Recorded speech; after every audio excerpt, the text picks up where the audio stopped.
say they... Sebastian Maniscalco. My wife and I went to go see Hamilton on Broadway. It Ain't Right Tour 2024. Oh my God, it is amazing. We saw it. Oh, it changed me it changed me. Now, as soon as I hear that, I'm like, I ain't gonna like this. Sebastian Maniscalco, live on stage in Des Moines, Wells Fargo Arena, December 15th, 2024. Get tickets now at livenation.com. For more, visit sebastianlive.com. Murph and Andy, proudly presented by Ramsey Subaru and BMW of Des Moines. Live and on demand across Iowa everywhere. From the Channel Seed Studios. This is Murph and Andy. Murph and Andy, connected by cellular advantage. Welcome to Murph and Andy here on Iowa Everywhere, alongside Andy Fales and Andrew Downs. I'm Keith Murphy. So that is an update. AD is back from Las Vegas. He is alive. We've done a welfare check. There he is. For those of you watching, you can see him. Looks a little pale, but I guess you're okay. I'm doing great. Yeah, had a good time. Spent a lot of money, but had a lot a lot of fun.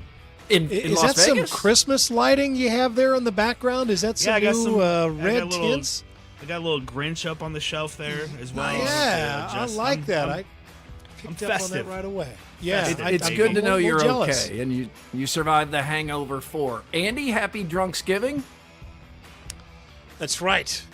Drinksgiving, Blackout Wednesday, Drinksgiving, I think they call it. Drinksgiving, yeah. There's all different kinds of names for it, but this is one of the biggest days of the year for certain bars. I have been asking around to try to get an educated opinion on this, but I think that for most bars, it's a really important night. For some bars, it's like bars where college kids come back and go to.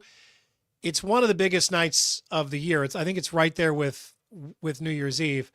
And you understand it, right? I mean, you got a lot of people that haven't seen each other for a while, right? So they're all happy. They're back a little early. They got nothing going on tomorrow. All they got to do is show up at a table to eat at some point in the afternoon, and probably nothing going on Friday. So tie it on tonight. I know this is a big one. We're in full pregame mode right now, and by we, I mean my wife, Jenny.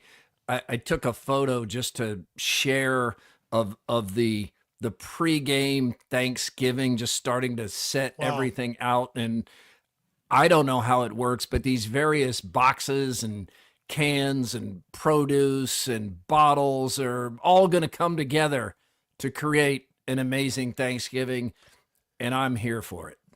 I can't wait. It's my favorite holiday. I'm trying to think what all this stuff. You're going to have some biscuits there. You got some Chex Mix. Is that Hormel chili at the end? Could be. I don't know. Chili cheese dip. Yeah. It's just all going to come together. And by the time we keep moving our Thanksgiving dinner to earlier in the day, used to be 6, then we went 5, then we went 4, then we went 3. This year we're going 2.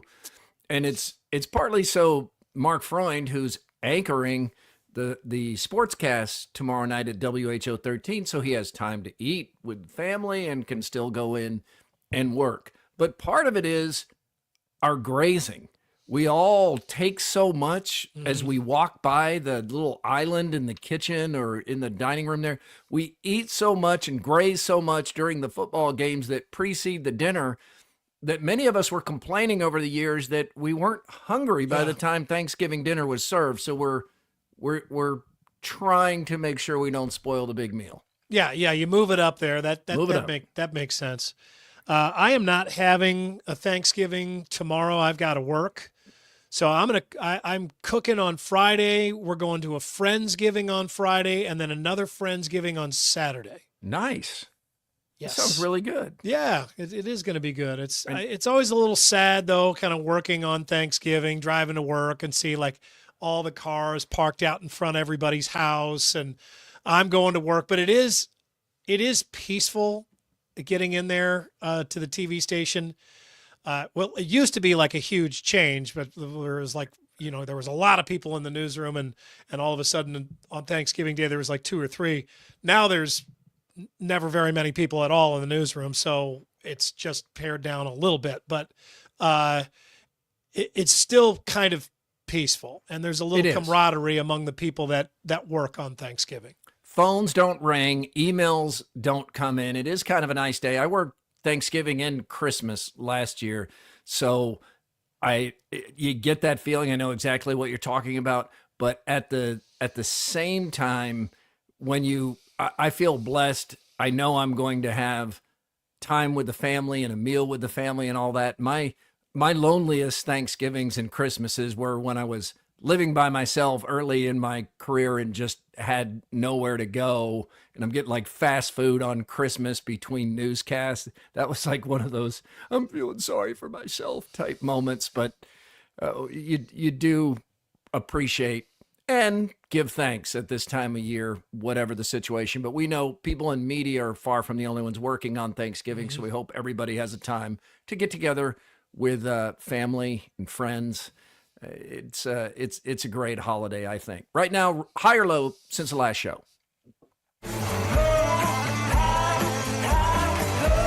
Presented by Wealth Charter Retirement Planning and Tax. A lot of changes for retirement accounts coming in 2025. So Tim Hawkins and the team at Wealth Charter can help you with that. So just look them up. They're easy to access. We appreciate them being part of the show. Andy, high or low since our last show? Well, I'm going to have to break my streak of highs here. Yeah, you were on a roll. Yeah, I got to go with a low. So Lewis, who I think everybody's familiar with at this point. Not a kid, he's a dog. Yeah, he's our Labrador Retriever puppy. I've had a lot of different types of dogs in my life. I've never had a lab, and you know, they're wonderful. They're very sweet. They're very smart, but they are famous chewers and also famous for getting into a lot of stuff. Uh-oh. Well, this dog is like next level. I mean, I don't have time in an hour to list all of the things that he has found his way into and chewed up and ruined at this point. But his latest trick is the Amazon packages on the front doorstep. Oh. Yes. At some point, he found something in one of those boxes that he liked. And so now, if he's outside, he almost just takes the package right from the hand of the delivery driver, and then he opens the package. And he got into 𝗀𝗃 had a bottle of those sweet drops. They're like, calorie-free flavorings for coffee or water or whatever. Vodka. Yeah, I think you put it in anything. He opened that bottle. It's a glass bottle. He opened the package, took the bottle out of the box, opened the top. I guess he chewed off the top, didn't break the bottle at all. And then he got into the sweet drops and consumed all of them. There's just an empty glass bottle out in the lawn. And then he got into another package. I mean, he now it's like a race. We have our own porch pirate, and he's living in our house. And this is going to be, the Christmas season has just begun. It is going to be constant vigilance around here. Lewis I can't be trusted anywhere. Anywhere. Well, you do know when the Amazon packages arrive, so try to find the positive. We don't always. Like they'll say, ding, I've dropped it off, and it's too late. Lewis has already got it. He's out in the yard with it open in the box. Looking for those drops. I am going high as well. It's a small thing, but Jenny and her cousin Cassie invited the kids to a hot yoga class, and a few of them said yes. And just me imagining the look on the faces of some of the women doing hot yoga when Colin and Charlie, a couple of meatheads, just showed up to do hot yoga.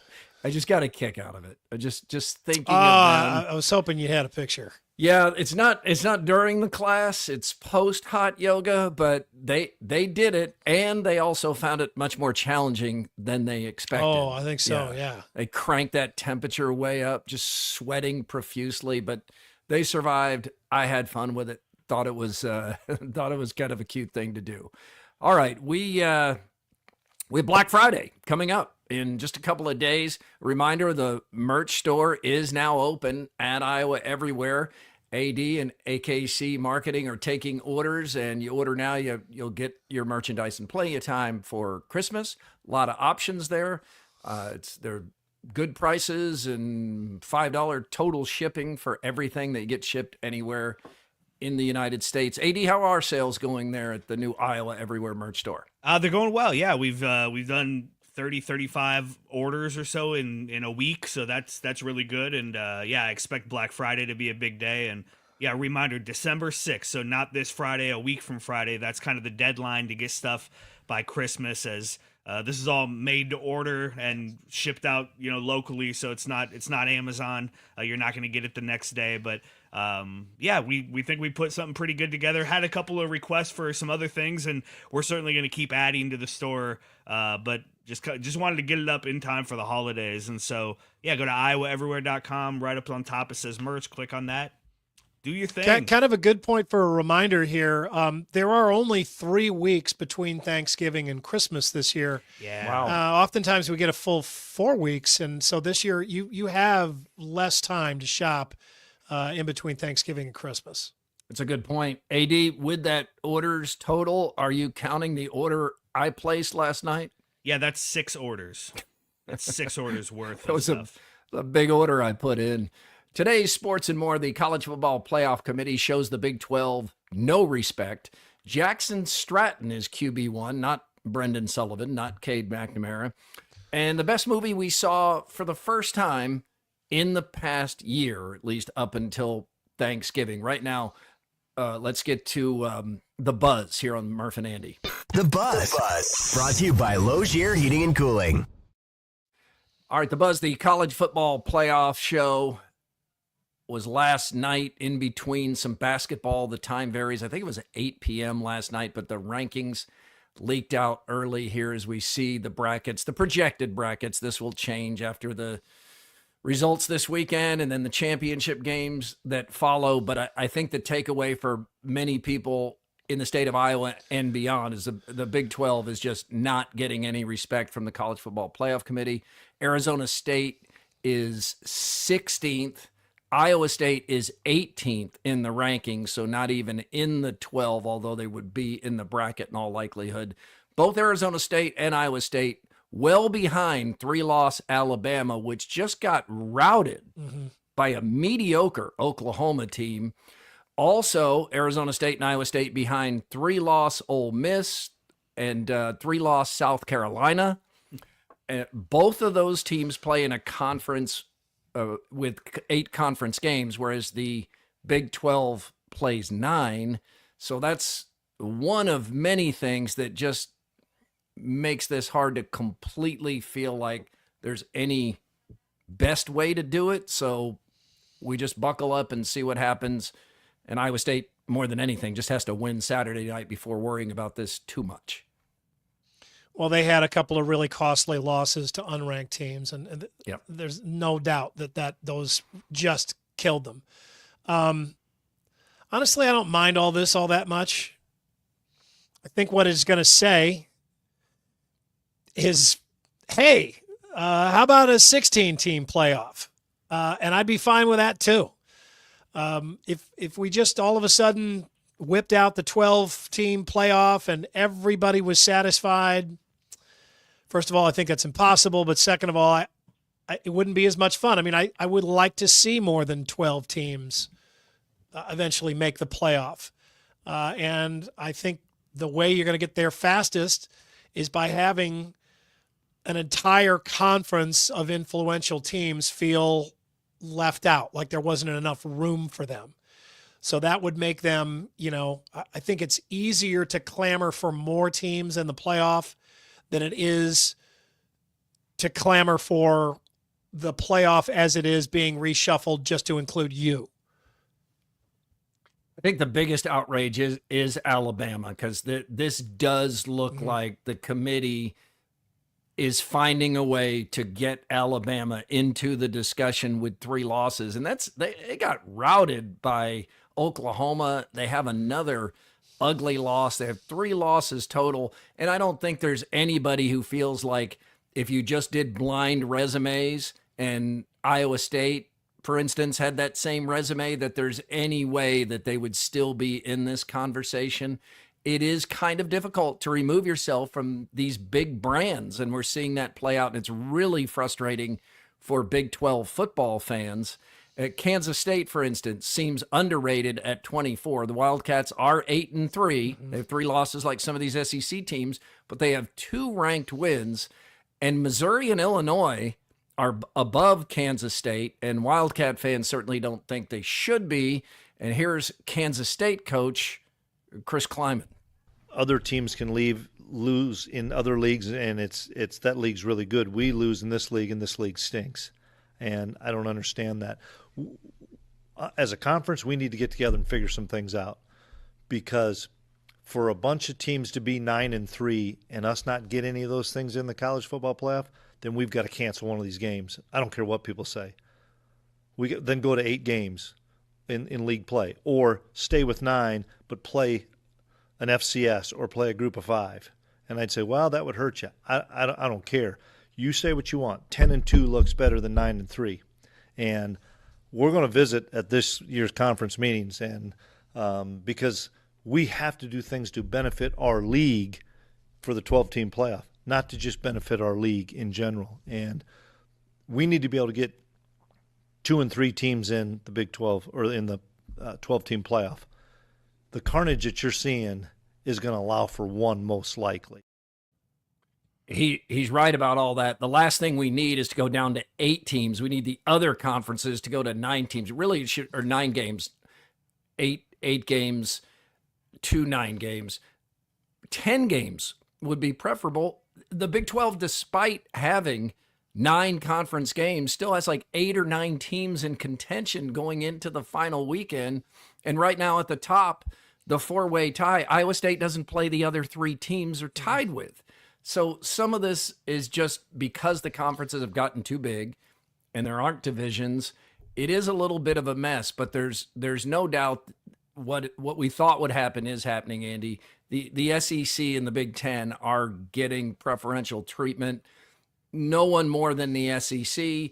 And even if you acknowledge, as you should, that the SEC year in, year out has the best football conference, the fact that this is a TV series being put on by ESPN and ESPN is in bed with the SEC, you're going to have fans think that this is not objective and not fair. Right, and there's no governing body here. I mean, yeah, there is. This is basically it's the rich control the entire scene.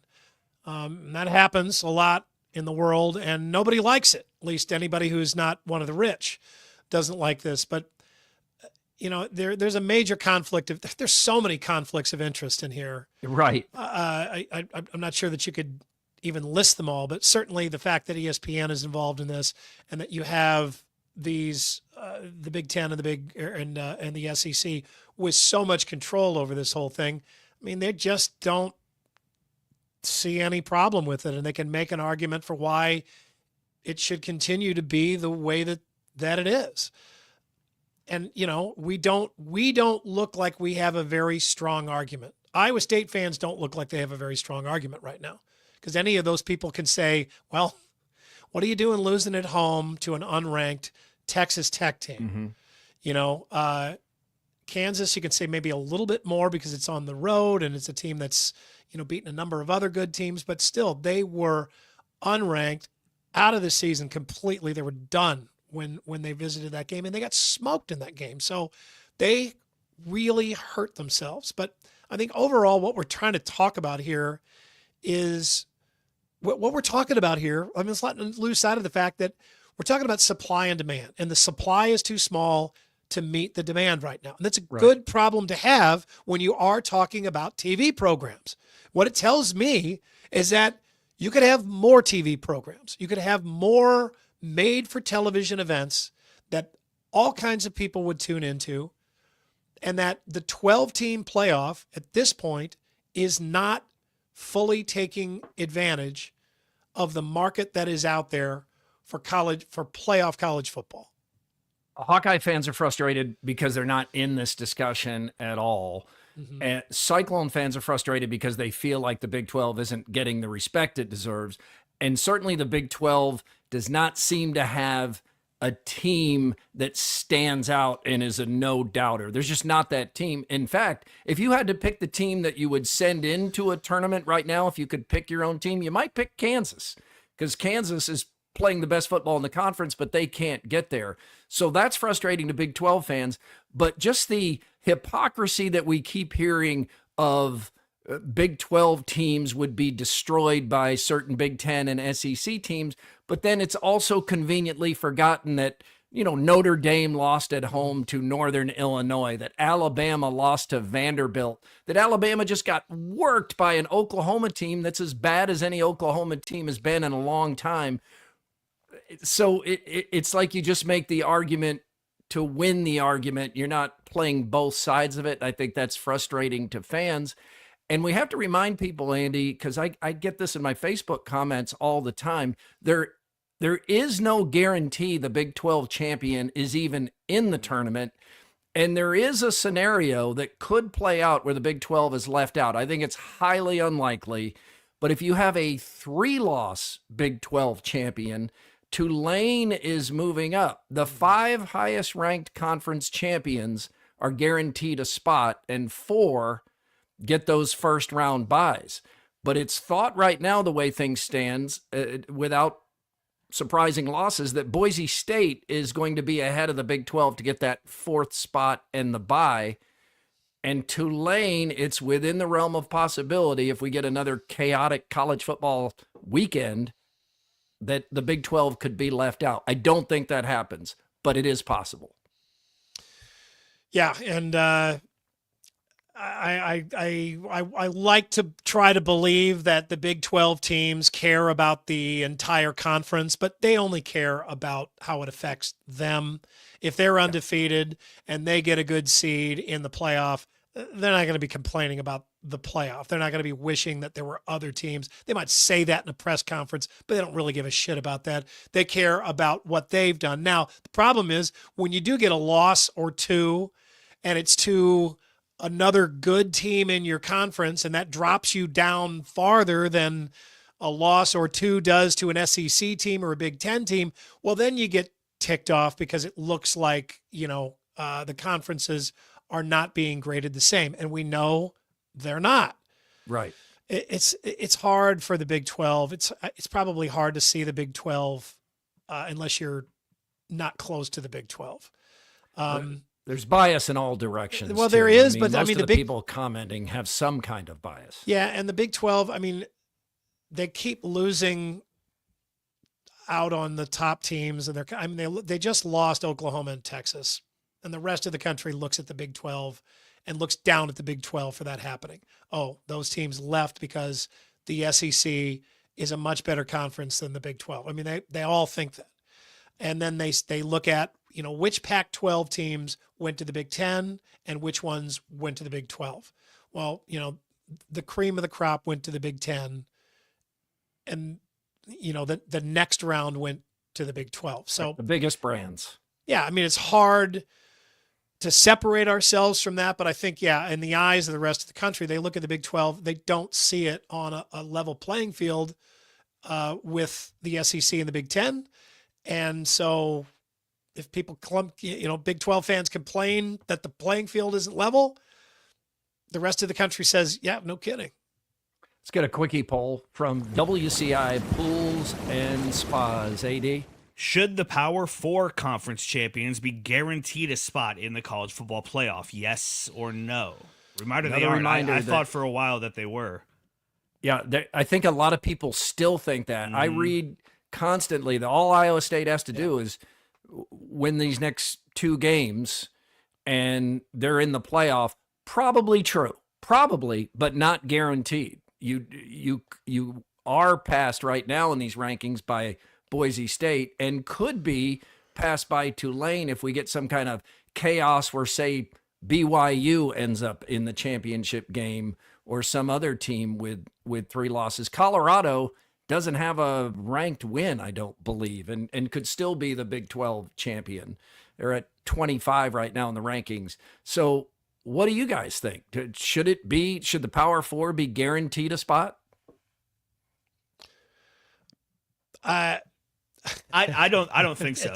Unless it's even playing field. I don't understand why it should go by the rankings. And if one of these AAC teams, if Army goes undefeated and beats Notre Dame and has earned a spot in those top 4 rankings, they should get that bye. They should get that bid. And didn't happen, but that possibility was there. Yeah, absolutely. And so, with the SEC only playing 8 games, again, unless there's some governing body kind of overseeing some level of equality between the conferences, I don't see why the Power Four should get something that the others have no chance at. Well, on paper, it looks good, though, right? I mean, you recognize the top 4 conferences in the country by giving their champion on a guaranteed spot in this tournament. And I think some of this probably comes from what has become ingrained knowledge, second nature with us in the NCAA basketball tournament. We just assume that, conference champions, the, tournament champions, whatever, the champion gets this reward, and that's a spot in the tournament. But clearly 12 teams is far fewer than 68. But it also just, I think there's just always going to be a year where there's got to be an exception to that, where that just doesn't work out right as cleanly as it looks on paper. I agree with that. And I think they have to, and I don't know how they will, because you're right about what you said earlier, Andy. Each conference commissioner is going to look out for his own. That's not going to change. The statements you hear from the athletic directors in the Big 12 are going to be self-serving in the Big 10, the SEC. Everybody is going to see this from their own front porch or from their own backyard, however you want to look at it. There's no way to change that, but some kind of equity needs to come into this. Everybody needs to be playing the same amount of conference games, and the SEC can't be playing Mercer at the end of the season. That's stupid and unfair, and Alabama came out of that and then found a way to lose to an average Oklahoma team. So somebody needs to get everyone on the same page. But if you expect the ADs and presidents and head coaches to suddenly say, yeah, let's do what's best for all of college football, they're not going to do it. I mean, we haven't had that in so long. I don't know if we've ever had it, but it's certainly in short supply right now. Everybody's going to act in their own best interest.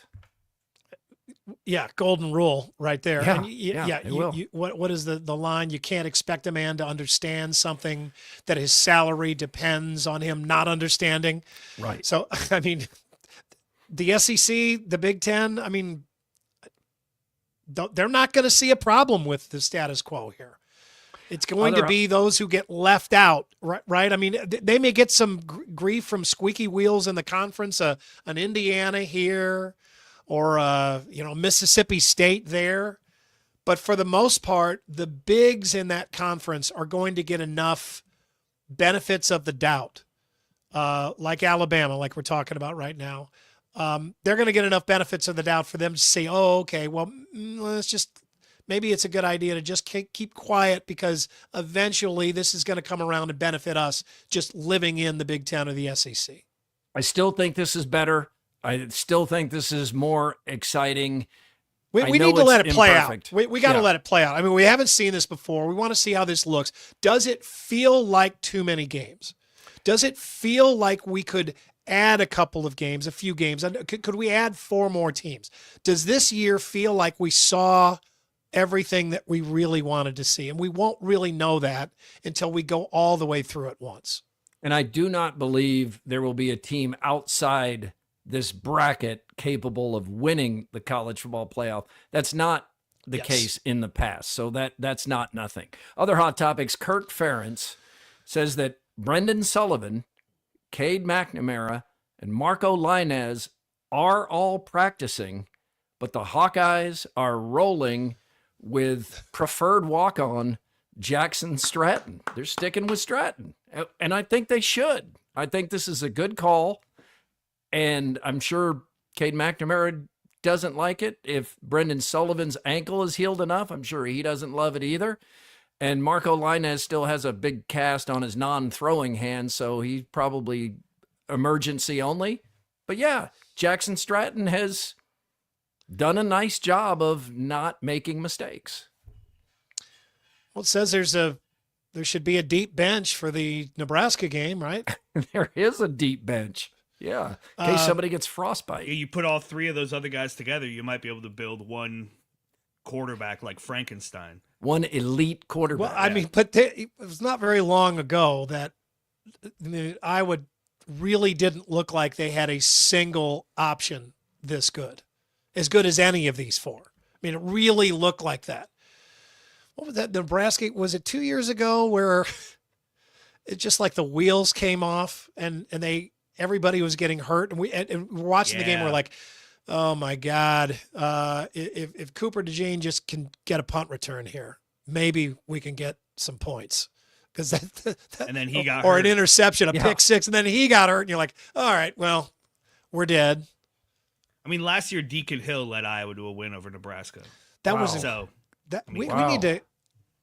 On Friday, we need to take a look back at that game too, because we've forgotten how insane that fourth quarter was. The Purdy pick was so bad. Younger Purdy. It had to be one of the most humiliating losses in Nebraska history. They've had some the past 10 years. No, but I mean, that was just like everything went wrong. Everything. Terrible coaching, terrible quarterback play, bad defense. I mean, Drew Stevens kicking? There was something wrong with a kicker last year too, right? No, they benched him. Yeah, and that was what was so frustrating to many Hawkeye fans. They bring in another guy who attempts a 36-yard field goal, right? And he kicked it like 36 and a half yards. Marshall something. All right, we'll save that for Friday. We got to look over that. That was just like that was like an acid trip, that fourth quarter. But some fans got so frustrated because you couldn't have the quarterback change no matter what happened. No, but right. You could change the kicker. The feeling that Drew Stevens was, not kicking well, so we went to Marshall. I can't remember what his name was, but he made it. Found another guy on the bench. The trophy off. Caleb Johnson, by the way, big reason for the success that Iowa has had on offense this year. He is a Doak Walker finalist, one of three. The award will be announced next month.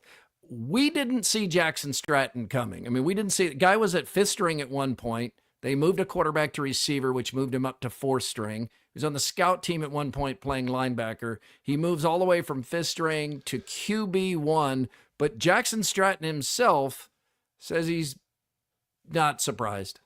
I could have imagined it, yeah. I mean, I'm confident in my abilities and I know what I need to do out there to play well, so yes, sir.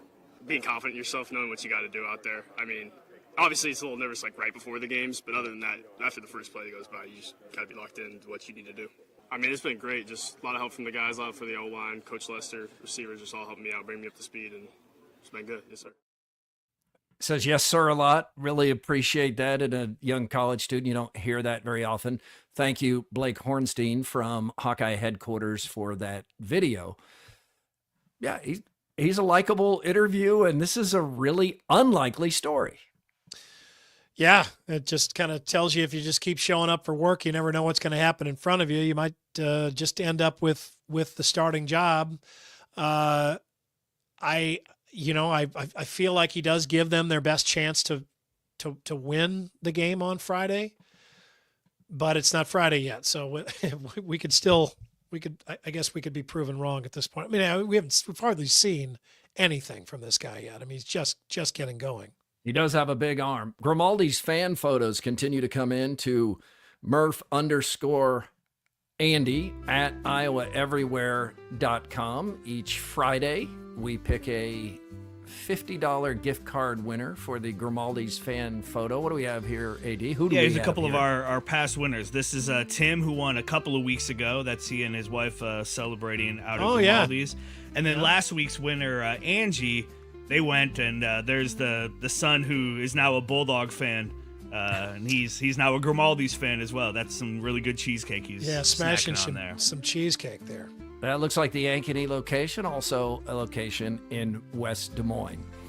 Iowa State blew an 18-point lead to Auburn Monday night. The first half, the Cyclones played one of their best halves of basketball in years. The best full game has to be the beatdown of number 1 Houston in the Big 12 championship game.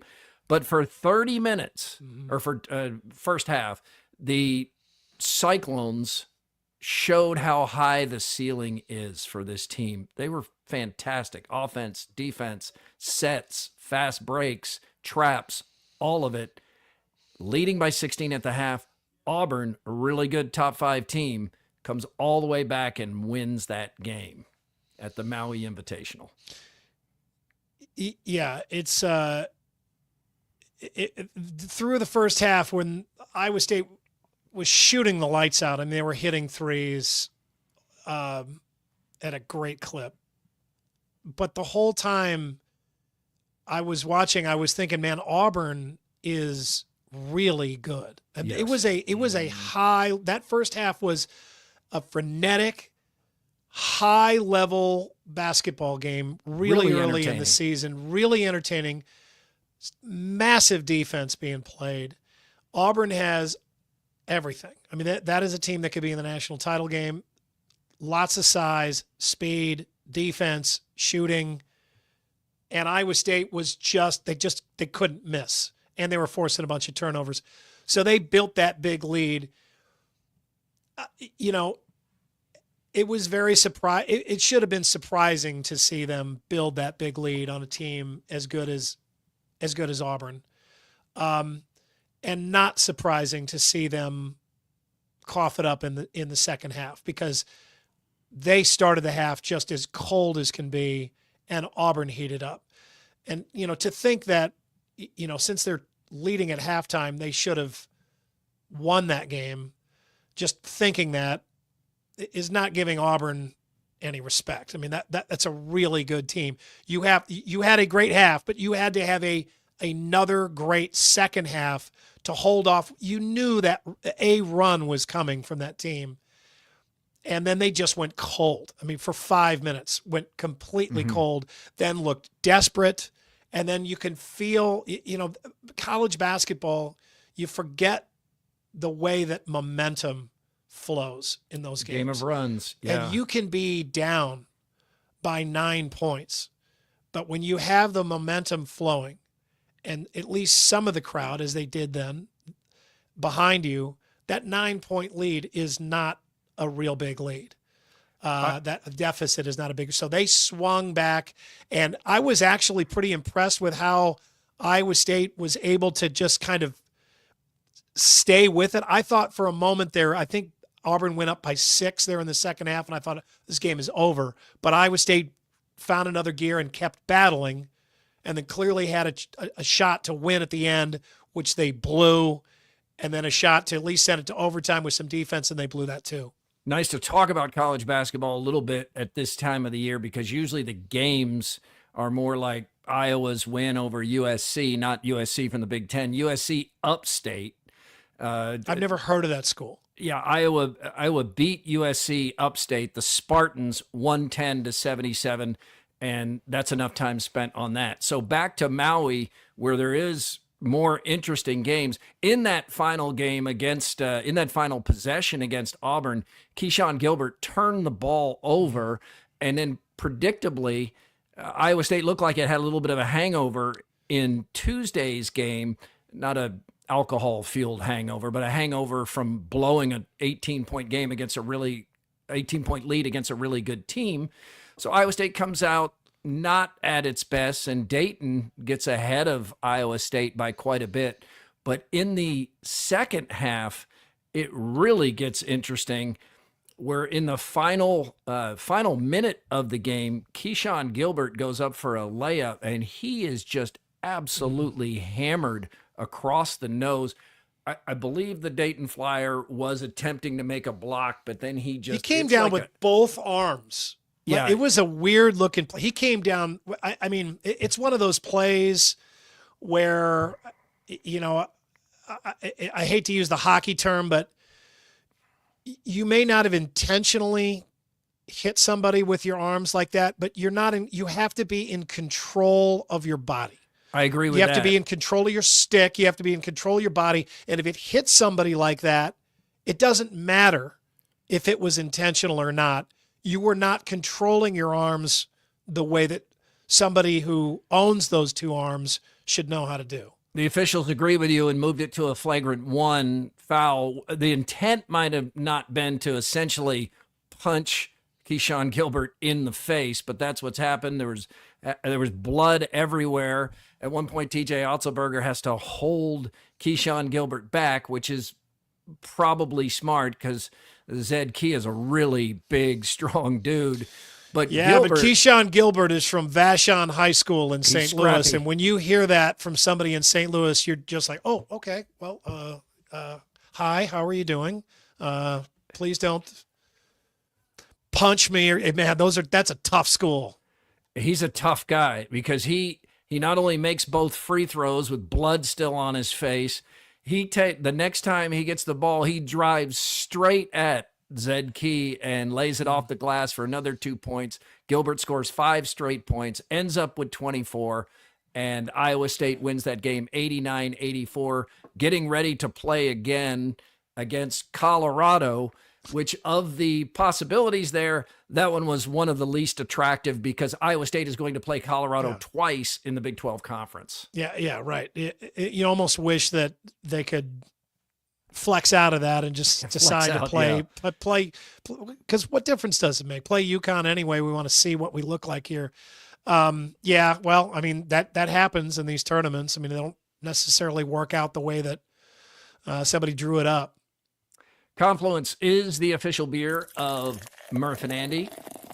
We invite you to enjoy a Confluence this Thanksgiving or on Black Friday or Drinksgiving, Drinksgiving, Drunksgiving. I missed any? Blackout Wednesday. I don't think the bar owners and the beer manufacturers don't like that term. Okay. I was just going to point out, please drink responsibly.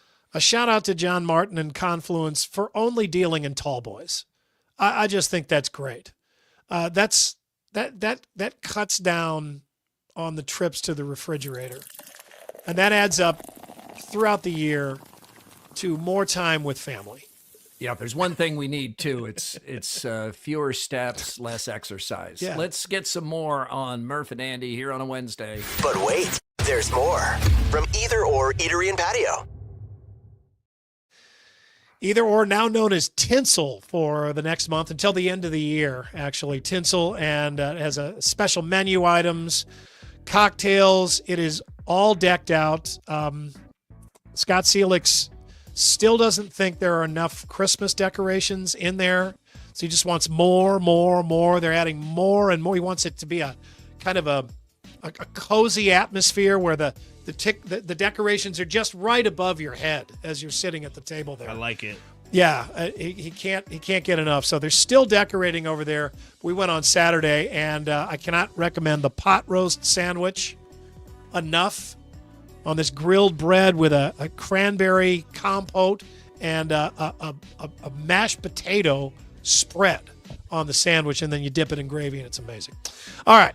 Hy-Vee has purchased the naming rights to the Grimes Multiplex Sports Turf facility, which will be called the Hy-Vee Multiplex. Oh, okay. Yeah. Hopefully they paid a focus group for that name. Yeah, it reminds me of the Seinfeld when Mr. Pitt owned Morgan Spring bottled water, and they acquired Poland Creek, and they merged the two brands together. Hey, you guys, what's the name of the new company going to be? Moland Spring. Moland? Yes, we combined Morgan and Poland. Yeah, I know, but Moland? I wouldn't have anything called Moland. But it was Mr. Pitt's idea. Oh, well, what's in a name? I mean, water's water, right? We've got to do something about that name. Moland Spring. Exactly. Governor Reynolds went on the record this week to say that she will pursue a cell phone ban for schools next session. The Des Moines public schools already have they've got a plan mapped out. They talked about that this week. It sounds to me like they plan to just follow along with Hoover's plan, which is already in place and seen great success. Yeah, you've done stories on Hoover, and boy, anybody on the fence that watches or listens to the principal and the teachers and even the parents at Hoover, you're like, yeah, this turns out this is a really good idea and needed. Yeah, they keep the cell phones in the backpacks. They silence them, put them in the backpacks in class. Headphones, smartwatches, all of that stuff in the backpack. They can use them again between classes in the hallways and at lunch. Bergman Academy takes it one step further, where they have all their students check the phones in to a locker at the office at the beginning of the day. Some schools will probably opt for that. It does, when the phones are in the backpack and they still light up and vibrate, there's still a distraction. Yes. That's the argument there. I can completely understand that, but good. I mean, this is what government is for. It takes, if it becomes a state law, in this case, it takes the pressure off of the schools. It takes the pressures off the principal and the teachers. They're just following the law. Right. They're not following their own rule that they made up. They're following the law. Some of that burden can be lifted off of them by the state in this case, and I think that's going to happen. This has bipartisan support. It's got the data to back it up. I just don't see how there's an argument against it at this point. If you have an issue that has bipartisan support in 2024, it probably should be a quick vote. Yeah, well, it doesn't need to be bipartisan in Iowa, but Right. it's good to know that. And I just honestly, I don't know that there's a political position to be taken on this, which makes that a pretty good issue.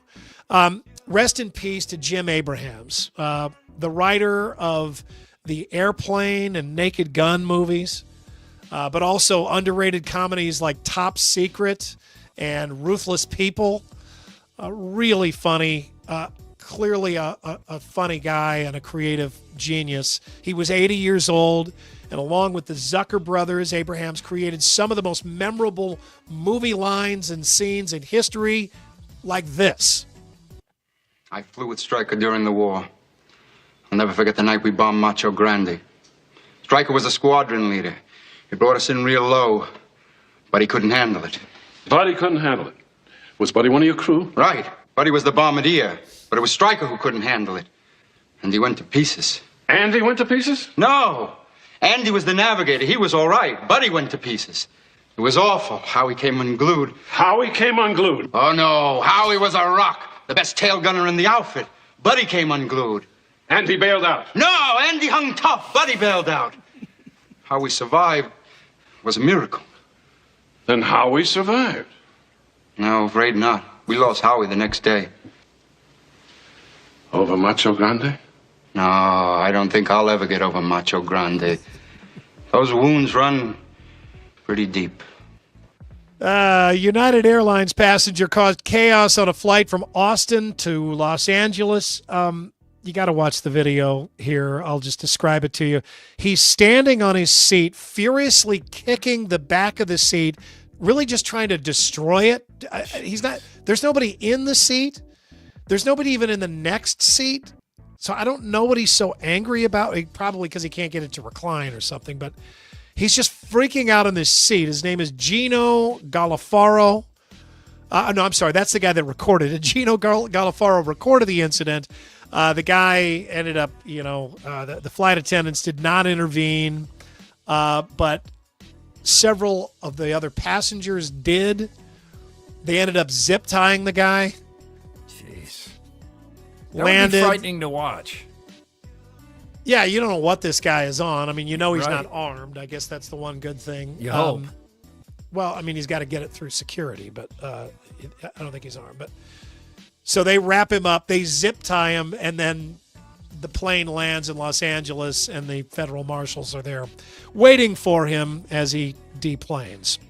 3 tough questions that probably don't lead anywhere good on Thanksgiving.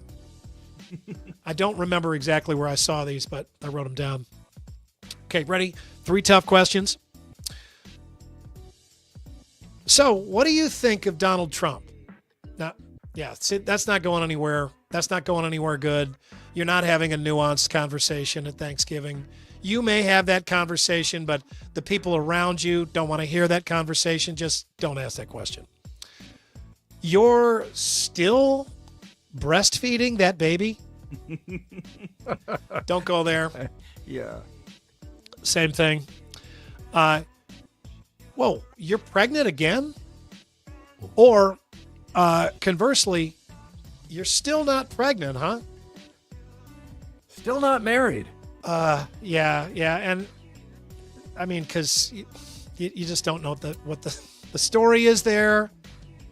Maybe somebody can pretend to take that well, but I don't know that they don't walk away thinking, what an asshole. That guy had to bring up that question. And just as a bonus here for teens, this said don't ask about their plans for college.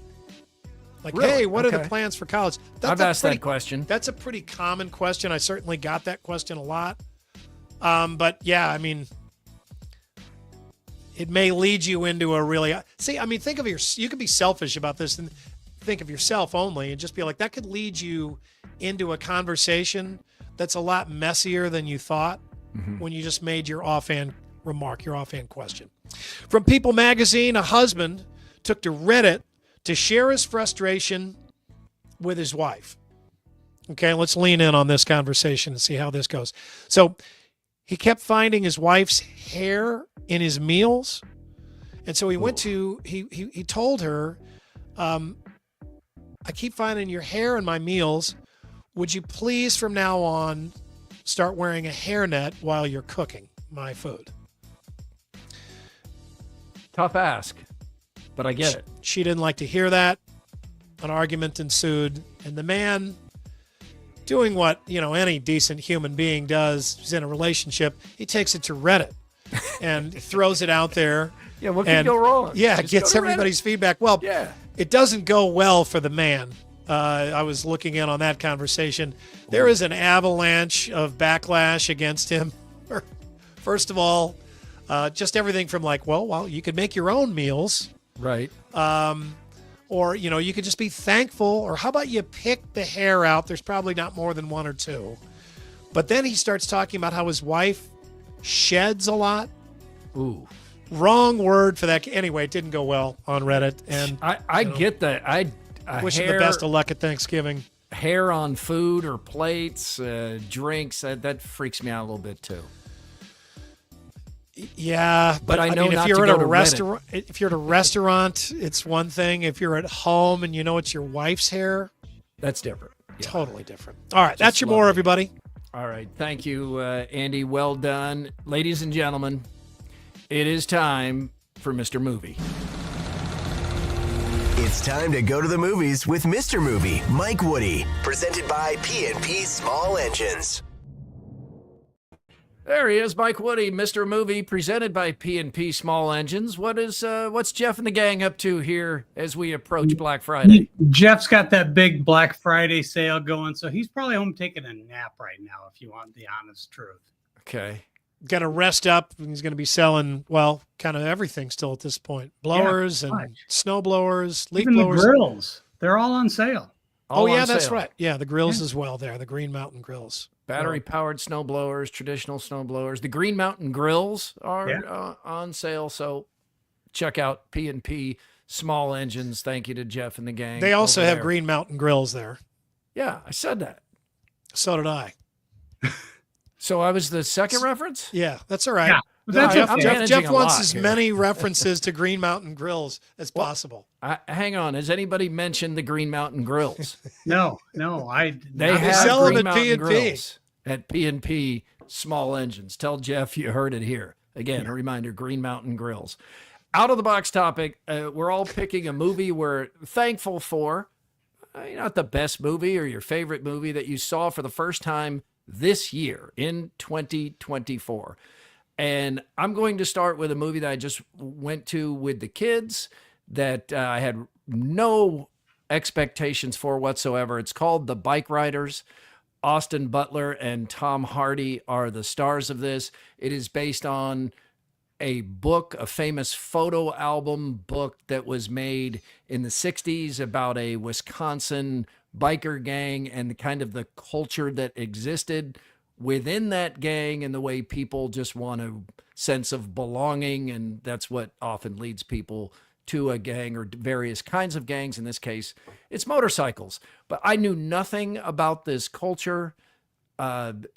It's really well made. The acting is top notch. It's the best I've ever seen Austin Butler, who is nominated for an Oscar for Elvis, but I think he's even better in this movie.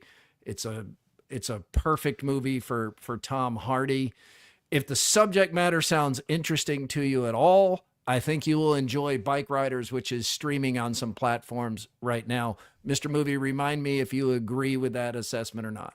It was a really, really well-made movie and a very underseen movie. I mean, not a lot of people saw it. And Tom Hardy, I mean, he is Marlon Brando reincarnated in this movie, and you can tell that was his method acting going there. But yeah, it's an R too. There's a lot of violence in the movie. There's a lot of drinking and drug use. It's just a look into a place that I knew nothing about. And then at the end, they show you side-by-side photos from the movie and the photo album it was based on from this Wisconsin gang. And boy, they, at least by appearances, they got it right. Yeah, they nailed it. Andy? I want to see that movie. I have not seen it. That sounds really good. So I love movies that prove to you that will never run out of new ways to spin old concepts. So this is a love story where two kids grow up together and they have a really good connection, but they're kids. But then they lose touch. And then as young adults or 20-somethings, they find each other again. This movie is called Past Lives. It got very, very good reviews. It is not going to be a big one for this audience here, but it's a very good date night movie. It's a wonderfully put together movie, and it is a movie that you will think about for a long time after you see it. One of those situations where you wonder, what would I do if I were in this situation? What should this character have done? Where it kind of transcends fiction, which it's not based on a true story, but it seems very, very real, and you end up wondering what would have been best, what the best move was for those fictional characters. And this movie got a lot of good buzz, and I think it got a couple of Oscar nominations. Yeah, it's really highly reviewed, so wonderfully reviewed, and so they reconnect over social media, and by that point, she has already moved on and gotten married, but they still have this connection, and then just kind of takes it from there, and then you follow their reconnection. But it's a very nice movie. There's no bike riding, no smoking, no drug use, no violence. It's nothing like The Bike Riders. Yeah, I loved this movie, by the way. You saw this? Okay. Yeah. Past Lives It really is a charming film. Past Lives. All right, Mr. Movie, what do you have that you saw for the first time this year? Well, Keith, I'm gonna break your rules today, because I had originally. Why would today be any different? Good point. Well, I had originally planned to see The Last Waltz tonight at the Varsity, but then my wife tells me the whole family's coming over for dinner, so me getting up at 7:15 to head for the Varsity's probably not going to happen. And I've seen the movie before, but I've never seen it in a theater. So That would be a bad look, Mike. Yeah. Right. Yeah. I'm going to be in big trouble, even though I warned her. I'll throw it out, kind of the trial balloon thing, but I don't think it's going to go really well. So I was getting a haircut today. Thank you guys for noticing. Your hair looks very nice. You look great. Yeah. It's very, very buoyant. And I was talking to my barber, who's been my barber for like 35 years. And I was telling him that he needs to go out to the Palms to see a movie. And he's like, I've never, you get that, well, 𝗀cie so far away. And we're so spoiled. Why is it different than the other theater? So I got the whole thing. Then he brings up the, or you remember the IMAX down at the Science Center? It made me sick and I got dizzy. So I had to spend an extra 30 minutes at his cost, not mine, telling him that if you have not been to this theater, first off, I live off of 42nd Street, south of Grand. Okay, it's 15 minutes away. Everybody thinks, oh, it's 𝗀cie. It's like driving to Sioux City. No, it's 15 minutes away. And 15 minutes, you're probably putting a hammer down there, Mr. Movie, but I've seen you drive. I'm not surprised. Yeah, I was going to say, you 15 minutes. You don't want in that outside lane. Let's just put it that way. But we go there all the time. I love it there. Then I get the question, well, do they have nice seats? Oh, they have the nice seats. So I think I've convinced him to go, but the number of people that have not been to the Palms, and I'll tell you, I do work for the 𝗀cie company, do some work for the 𝗀cie company, but I'm telling you this as a movie lover, as a movie goer, as a movie critic, it's the best theater you will ever go to, and it's just flat out the sound, the picture, everything is absolutely perfect. Well, to that point, Mr. Movie, Jenny and I had the idea to do something that our kids think is the most baller thing their parents have ever done. We rented a theater on Thanksgiving to go see Gladiator II. So we're going to the Palms on Thanksgiving to see with friends and family Gladiator II. Rented the theater. We made a point to tell them all, we rented the theater. You get in. Your drinks, your food. Yeah, you're on your own once you get in. You're on This your is own. we're Snacks are not an available. open bar here Yeah, tonight. this is not Andy's wedding. It's not a wedding reception. You can't take an unopened bottle of wine with you when you leave. I'm guessing that you didn't rent the IMAX. No, we don't have Invite that like much money. 350 of your favorite people. I would need a third job. We'll get back to Gladiator II in just a moment because I know What you've were we already talking seen it. about? But Mr. Movie has not paid attention to what this is the topic answer at all. to the He question? doesn't have an answer. This was his answer. He's thankful for the Palms. I'm thankful for the Palms Theater and the fact that You were just playing four corners on us there? Yeah. Hey, yeah, that's his. Absolutely. It's completely off topic, but what a moment! I thought for it was the going Palms to come Theater. like, eventually make its way to a movie that he had we're picked. there. We got to the destination. I've known this man a long time. I knew right where it was headed, and it did not. Let me just say detour. one more thing. As I was looking at the Varsity's website the other day, and that is a really cool theater too. And everybody knows we love that theater. They have got a great lineup for the holidays. Yeah, don't they have Wicked and Gladiator II? Yep, I think they rotate. I have no desire but they're to also see bringing Wicked, in Elf and A Christmas Story and Oh, It's wow. a Wonderful Life, and there's a couple of what it was like Is that National Lampoon Christmas Vacation Plan? No, that's not there. hope But so. there's like Here Come the Beavers, or what the hell is that movie, Mike? Did you see? Here that? come Yeah. the Beatles. The Beavers. It's something I about think beavers. Isn't it Beavers? No, I don't It's think so. Beavers?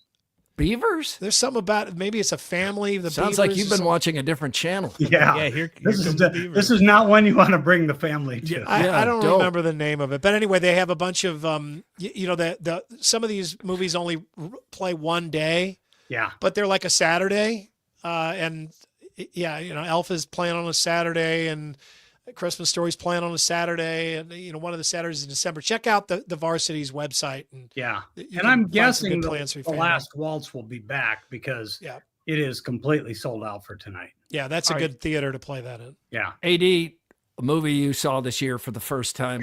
Get us back on following the assignment. Yeah. So the Teenage Mutant Ninja Turtles? Yeah, the Teenage Mutant Ninja Turtles new movie. It's called Mutant Mayhem. I think it technically came out at the end of last year, but we saw it early this year. And yeah, the reason I'm thankful for it is it's full of characters that I grew up with. So like people my age grew up with the Teenage Mutant Ninja Turtles, but it's a new story. It's written by Seth Rogen, who's of my generation. The cast includes icons from the 90s like Ice Cube. The soundtrack is full of 90s music. Trent Reznor did the score, so that's really, really cool. And all of that is kind of then packaged into something that's aimed directly at my kids. And so it's like all of the things I grew up with, but aimed at my kids. And so you guys know it's sometimes hard to connect with your kids on things that they really like that you don't really understand. You try, but it's not real. But like this, my son got into the Teenage Mutant Ninja Turtles after we saw this, and that's something that I can genuinely get into with him. And so that's why I'm thankful for that movie. I've still got a box of them in the basement if you're, if your son wants them. Now we have enough toys. Thanks. Okay. I got home last night at 11, a little after 11 p.m. And my son Colin, who just got back from Arizona State, said, "Hey, Dad, you want to watch the whole Rocky series, start to finish, start tonight?" I was like, "All the way through Rocky 5?" He's like, "No, all the way through Creeds." Yeah. And I was like, "Yeah." So we watched Rocky last night. That's a great movie. How many did you get through? Just one. He didn't mean he meant on break. Not watch all of them. I thought it was including like Rocky Balboa. one-day That would have marathon. been, yeah, I just finished. You'd still be home right now. Yeah, I'd still be watching watching. Wall. So it's like 9 or 10 movies at this point. Gladiator II. Going to see it tomorrow night on Thanksgiving.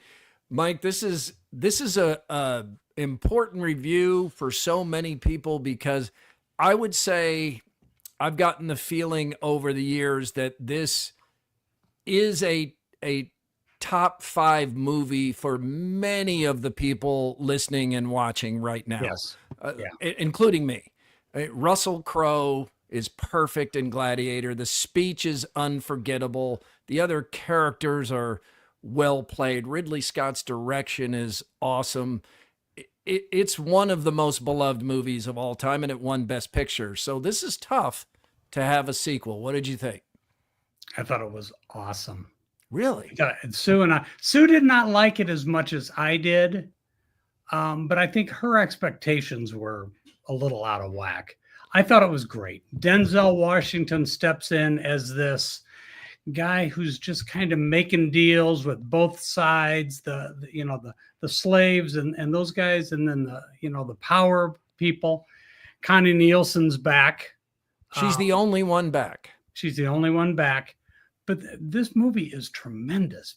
Paul Mescal is fabulous as this slave who escapes and he goes into the city and he, obviously he ends up being a gladiator and going in the ring. He is great. He's the son of Russell Crowe's character in the movie. Well, I guess we're not sure. Well, okay. Yeah. I'm guessing that. I'm you're guessing. Oh, yeah. Okay. We'll put a question mark at the end of that. Okay. Not sure. Guessing. Haven't seen it yet. I think you're probably pretty close. But it's a wonderful movie. It is as widescreen as the first one, and as good as Russell Crowe is, Denzel Washington is equal to that. It's just now you guys. My fear, my fear in this movie, right? Right. Science fiction. Well, yeah. You guys thought because the mutant monkeys. I'm not sure if they're mutant monkeys though. I think they're giant monkeys. They're giant that I saw in the trailer. They're giant, like human-sized monkeys with tails. I think they're baboons, and they got some nasty teeth, and But baboons are like 3 feet tall. These look like they're 6 feet tall. Well, they're not 6 feet tall. You can get rid of that part. I also hear they put great white sharks in the Coliseum, which is impossible. Now, that is a sci-fi monkey right there, Mr. Movie. Well, so I'm worried about that. I've never seen a baboon that close, and I prefer not to. But you've never seen a gladiator battle at the Roman Coliseum. No, you're right. But then a man. Yeah, there are great white sharks in the Coliseum, which could not have ever happened. Now, at all, could not have happened. The other day by somebody that was in the know that they did used to flood that Coliseum. That's not what I said. You could put water in the Coliseum, and I know that they did that, but they did not put great white sharks in the Coliseum. I'm in the know. Look how nasty it looks. Yeah. And also, there's like no shark that size. That's a sci-fi shark. All right. So this is science fiction. That's what I was worried about. But sometimes it works. Sometimes it's all right. It works. And it sounds to me like you're saying it works. Both of the scenes that you guys have problems with, the sharks and the baboons, happen so early in the movie that 15 minutes in, they're gone, and it doesn't come back. It's back to mano a mano. But it's a wonderful movie. It really is. I think I'm going to be okay because I'm not going into this like I did Maverick, thinking this might be even better than Top Gun. My expectations for this is there's no way it's going to be on Gladiator 1's level. So I think I'm in the right mind space to go into this. And love Pedro Pascal too. It could. Gladiator 1 was such a great movie. You can't be at that level. But this is a worthy sequel. I just want to be entertained. It sounds like I will be. You will be entertained. Okay. And there's all kinds of political intrigue and nastiness. The grade for Gladiator 2. It's a B+. B+. No, good. Okay. No, it's probably an A-. Let's give it an A-. All right, we're done. Blitz is on Apple TV. I think it was also in. It's definitely not Jason Statham. It's definitely not Jason Statham. There must be another movie called Blitz. Movies. Because this is about the Nazis bombing of London. And in a Jason Statham movie, he would just punch the bombs. This has 𝗀cie 𝗁𝗏 in it, who we saw earlier this year in an Oscar-worthy 𝗀cie. Strangely. Okay. Right. That's how it's pronounced. But we saw her earlier this year in an Oscar-worthy performance, and I'm not sure if she hasn't put another one together. Wow. She plays a woman in London as it's being bombed and, basically just torn apart by the Germans. And she and her son are living with her father, and her son gets away. And they can't find each other. He gets taken by the authorities, thrown on a train, where he jumps off the train. He makes it back to London on foot. And then basically the rest of the movie, the last half hour or the last hour of the movie, is the two of them in London, but they don't know that, and they can't find each other. It's a harrowing movie to watch. It's just this poor mother and this poor child. All they want to do is find each other. That sounds really interesting. That's kind of the time period that C.S. Lewis is writing, right? Where like The Lion, the Witch, and the Wardrobe, right? Where you're talking about the children during that time were literally put onto trains and just moved out of the city. They just got them out of London to get them. And I think they moved them somewhere and they treated them as slave labor, and just it's a really, really well done movie. Harrowing seems like a good word for this. Ultimately, is with the subject matter, is it a bummer, or does it have enough? There's I mean, it's pretty intense for the whole movie. Sure. And I'm not going to tell you how it ends, but I think you know how it ends. Mm-hmm. It's a good solid B+. If you've got Apple TV, it's definitely worth checking out, but it's going to be difficult to watch at times. I do have Apple. I will check it out. Next week, Wicked and Moana, however you say it. Moana 2. Yeah. Moana 2. Moana 2. Yeah. Yes. Two small My wife movies. and daughter are at Wicked right now. She's very excited about glad that. one of them took my seat. To go out to the Palms and walk in the IMAX theater when Wicked is playing and just seeing every single seat filled. And It's already made a fortune worldwide. A lot of people come in costume, but they don't sing, which is nice. They're told not to sing, which I'm sure is a huge temptation.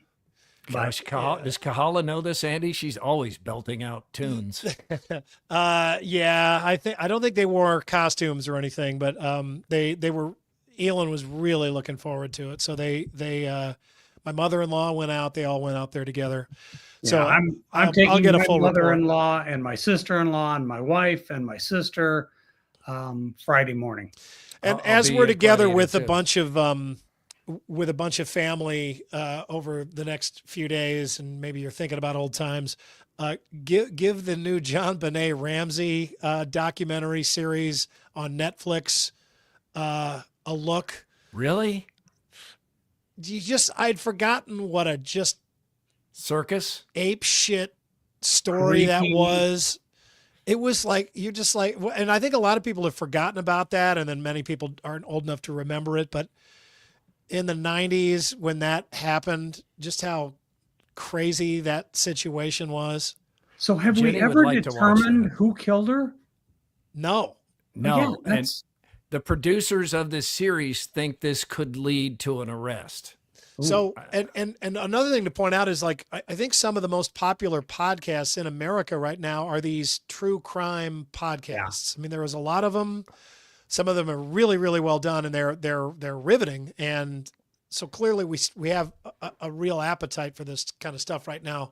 So if you're into that, and regardless of whether or not you know this story inside and out or you've never heard of it, I'm only through the first episode, but it hooked me. I'm interested in watching the rest of it. And it is just, it's always kind of fun to be just reminded of a time where you just look back and you're like, what the hell? How did this happen? Yeah. It's creepy. Yeah, it from is. the get-go. Mr. Movie, before we let you go, I'd be remiss if I didn't remind everybody that at P&P Small Engine, big sale on Green Mountain Grills. They have those there. They do. Yeah, they do. Yeah, they don't have them everywhere. They got them at P&P Small Engine. That does make a good Christmas gift, though. A really nice grill. I think some of them are Wi-Fi controlled. Enjoy the movies, That's Mr. nice. Movie. All right. Hey, by the way, if you're going to go see Wicked or Moana, double check if you want the IMAX, because they're both playing there alternately. Good. The IMAX out there is awesome. Appreciate it. And now it is time for Throwdowns. Throwdowns. It's Throwdowns. Backed by Heartland Tire and Auto. Let's throw it down. Murph, the divvying up of playoff spots between the conferences has been mostly what we all expected. So assuming that more often than not, the Big Ten will get 4 spots and the Big 12 will get 1, which team has an easier path to the playoff, Iowa or Iowa State? I think it's still Iowa State when you take the relative comparison of what it's going to take to get there. I know Indiana is likely going to get into the playoff, but that still feels like an outlier to me. I think it's going to be difficult in this NIL era for Iowa year in, year out as things stand right now to get to the playoffs. Iowa State had this in its control and lost a couple of games, at least lost one game it absolutely should not have, homecoming against Texas Tech, also lost to Kansas. So this was all out there, and it's still out there for Iowa State. So I'll say Iowa State. Yeah, I think you just take a snapshot of this year and say who would have had an easier chance. Two pretty evenly matched teams. Who would have had an easier chance? I can't see any way that. Well, I don't see any way that Iowa gets in under that situation. And Iowa State at this point only needed to beat two unranked teams. Yeah, but also win the conference championship game, right? There are a couple games left. Yeah. Iowa State's going to have the dream season and then end it with a conference championship, whereas Iowa can go 11-1, maybe even 10-2 if finish it's the in the right top 2. four. And I'm not just sure finish that's in the top necessarily 4. true. If BYU would have stayed unbeaten and got all the way to the championship game undefeated and then lost that championship game, I think the Big 12 would have 2 wins. I really don't. I don't. I think based on the way they're ranking these teams right now, they just don't see a lot of value in these wins that the Big 12 is getting amongst themselves. So yeah, You interesting could be right. stuff. We don't know. right about that. We don't know to be sure. Andy, there are 3 NFL games tomorrow. Which Thanksgiving game are you most excited to watch? I just think that you have to stick with the standbys. It's got to be a game involving the Lions or the Cowboys, just for the sake of Thanksgiving. I think this is a pretty easy choice here. I mean, I like to watch that. I definitely like the Packers, and I'm interested in that game. But I'm watching the Lions on Thanksgiving. That's just what I do on Thanksgiving. Don't care who they're playing. The fact that they're playing the Bears this year gives it a little bit more local interest. So easily Bears and Lions for me. I agree. I enjoy watching the Lions anyway here in 2024 and Thanksgiving. It just feels like you should be watching the Lions. And even though the Bears aren't having the season that many thought possible, I still think of the Bears at Thanksgiving too, because it takes me back to Brian's song as a kid. So Bears, Lions, easy choice. All right, Murph, I have 2 Thanksgivings tomorrow. One side of the family does lunch, the other side does dinner, so we get both. What's the best time, ideally, not worried about Mark Freund and his work schedule, what's the best time for a Thanksgiving meal? I think it's about 3 p.m. ideally, but I don't mind the 2 p.m. we're going with tomorrow. It just cuts down on my grazing. And yes, I could and should have more self-control, but this stuff Jenny and her mom make fantastic, and I can't control myself, so this actually helps me. Yeah, I'll say 2 p.m. is the best time. Earlier is better. If it's like a dinner time, you've been drinking all day, and then you top it off with the heaviest meal of the year. It's not even close. A huge meal. You're dead after I'm dead after I got to go to bed or I fall asleep on the couch. I'm cash for the rest of the day. If you had to have it at 2 p.m., you can take a little nap and then get up and rally and have a good night still. All right, that's Throwdowns. Sponsor shout out of the day is Heartland Tire and Auto, longtime sponsor of Murph and Andy. And I want to give a shout out to our man, Kelly. You remember there's Kelly right there. You remember a few days ago, I was telling you how Cade had used a coupon to get 50% off to have an oil change. And as a 23-year-old, he thought, you know what, I'm going to go save some money. Well, he walked out of that establishment that I won't name thinking he needed $700 of stuff done right away. And it really spun him out. And I said, go to Heartland, talk to Kelly, have this checked out, just get it the once over. Turns out he needed a $27 filter right now. Everything else is not needed at this point. So Cade, it was like Christmas came early for him, not to mention Thanksgiving, because they just dealt with it straight ahead, didn't try to sell him something, said, yeah, that, those things eventually are going to need repairing. But for instance, the brake pads that Cade was told you need to replace these right away. Yeah. Kelly said they're 50% worn, and Cade can, budget out for that several months, get ready to make that payment. So that's what you want. You want somebody to just shoot you straight, and they're there when you need them. They're not trying to sell you things you don't need yet. Yeah, So it's locally owned. You don't have some national locally owned. corporation that has, some kind of requirement to upsell every damn thing. Yeah, No locally upselling. owned. You know these people, they know you, and we trust them. And that's a big thing, to trust somebody on your car, because most of us don't know what the hell we're doing. And they know Cade by name because he's been in there so many times. Time for the Underdowns audio drop of the day. We call it the AD squared. Yeah, it's powered by Game Day Men's Health. You can go up to Ankeny like I do every week and get my tee shot.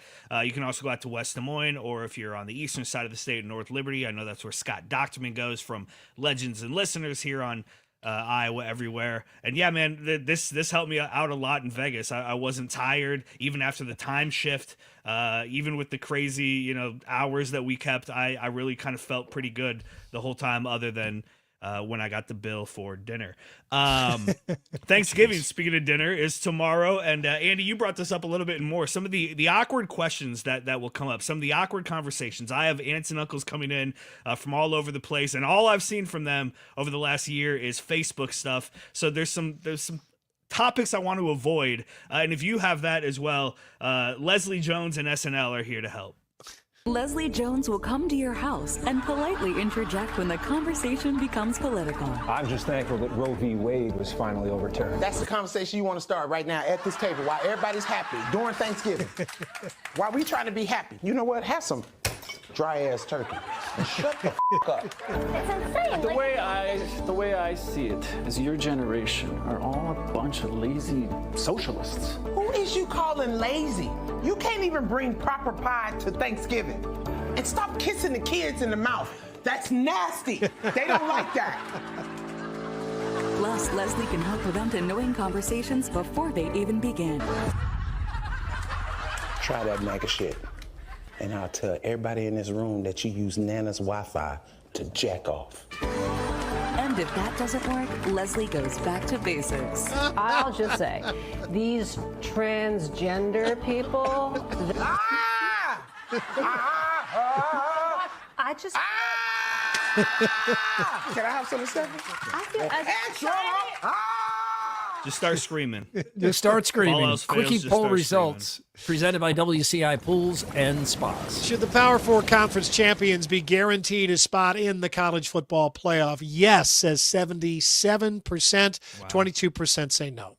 Interesting. All right. That's our show for today. So thank you for being. We're doing a show Friday, right? Yes. And it's going to be a little earlier than normal. That's right, because you and Ross Peterson are doing a Black Friday special. Yeah, we're doing Instant Iowa live from the Iowa City Buffalo Wild Wings there in the old Capitol Mall. So Ross and I will be over there pregame. 4:30 is what time we hit the air. We'll be live here on YouTube and across all the other feeds as well. But if you're out in the Iowa City area, come out. We're going to have tickets if you don't have tickets, or upgraded tickets if you already do. We got some very good tickets to give away.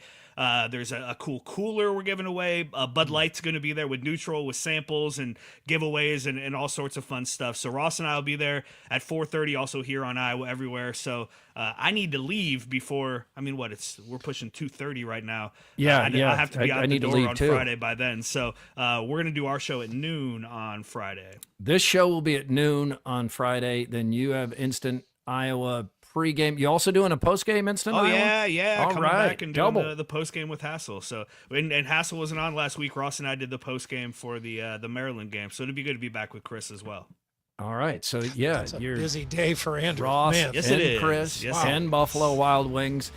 Please like, subscribe, and review. It all helps. And we're back Friday at noon, not at 1. We hope you are too.